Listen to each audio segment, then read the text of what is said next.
So hello guys, मेरा नाम है नियार। So welcome back to channel. So आज हम करने जा रहे हैं Kruskal's algorithm. So let's start. So Kruskal's algorithm is used to find the minimum spanning tree for a connected weighted graph. The main target of the algorithm is to find the subset of edge by using which we can traverse every vector of the graph. Okay, so आइए next. तो इसके algorithm देख लीजिए, इसके अंदर हम कौन सा एल्गोरिथम यूज करते हैं। ये अक्सर आपको स्कूल के कॉलेजेस के एग्जाम में पूछा जाता है। सो आइए देखिए। Step one, sorted all edges in increasing order of their edges weight. Second, pick the smallest edge. Step 3, check if the new edge created a cycle or loop in a spanning tree. Step 4, if it does not creating any cycle, then include that edge in minimum spanning tree, otherwise discard it.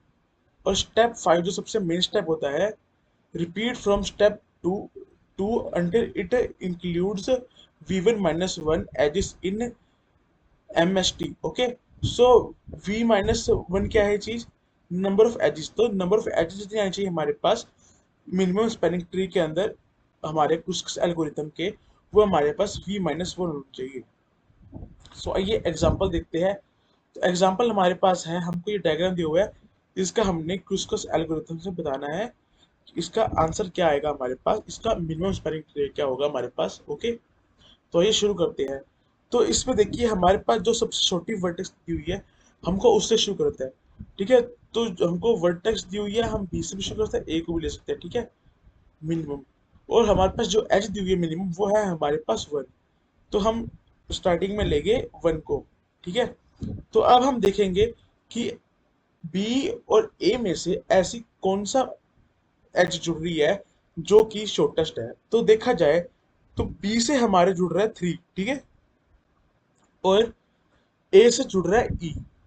ठीक है, तो देखा जाए B से three है और ए ई five है, तो हमारे पास शॉर्टेस्ट कौन सी होगी? थ्री। और यहाँ पे ए सी भी जुड़ रहा है और इसके अंदर हमारे पास ये सेवन दी हुई है और ए डी टेन दिया हुआ है, तो हमारे पास शॉर्टेस्ट होती है बी सी। ठीक है, तो हम नेक्स्ट स्टेप में क्या करेंगे, एक बार इस स्टेप को इग्नोर करो। ठीक है, हम क्या करेंगे, बी सी बना देंगे। ठीक है, तो इसके बाद क्या करेंगे, अब हमारे पास ए बी है, बी के हमने सारे वर्टिसेस यूज कर लिए। अब हम ए और सी से देखेंगे कि हमारे पास शॉर्टेस्ट कौन सी है।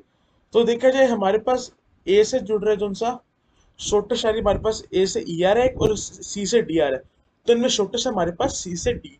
तो हम लेंगे इस वाली वर्टेक्स को। तो देखिए हमने फिर इसके अंदर ले लिया सी से डी। आप एक बार इसको इग्नोर कर दीजिए। ठीक है, ठीक है, तो हमारे पास सी से डी आ गया। तो अब हम देखेंगे ए और डी में से हम हमारे पास सबसे शॉर्टेस्ट एज कौन सी है। तो देखा जाए ए से ई जा रही है उससे हमारे पास वो है पांच, और डी से ई जा रही है वो है हमारे पास दो। तो ठीक है, तो शॉर्टेस्ट हमारे पास होती है ये वाली। ठीक है, डी से ई। तो हम फिर इसको क्रिएट कर देंगे। ठीक है, तो ये हमारे पास आ गया मिनिमम स्पैनिंग ट्री। ठीक है, तो हम इसकी कोस्ट देखते हैं। तो हम इसके कोशंस निकाल लेंगे।